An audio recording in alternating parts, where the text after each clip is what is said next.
சென்னையில் தலைநகரில் என் அன்பு மக்கள் நெஞ்சில் கையை வச்சு மனச்சான்றுக்கு துரோகம்லாம் பதில் சொல்லுங்கள். சாலை இருக்கா? 50 ஆண்டுகளாக பயணிக்க என் மக்களுக்கு முதன்மை சாலையில் கொஞ்சம் பரவாயில்ல, நல்லா இருக்குது சாலைன்னு நினைப்பீங்க.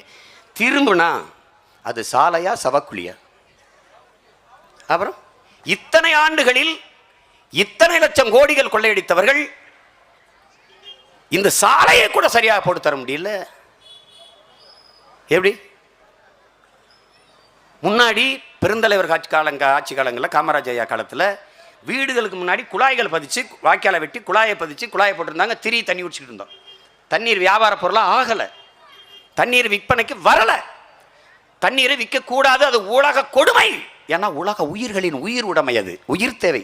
மனிதனுக்கு மட்டும்தான் தண்ணீர் தேவைப்படுதா? இந்த மரத்துக்கு வேணாமா? அந்த செடிக்கு வேணாமா?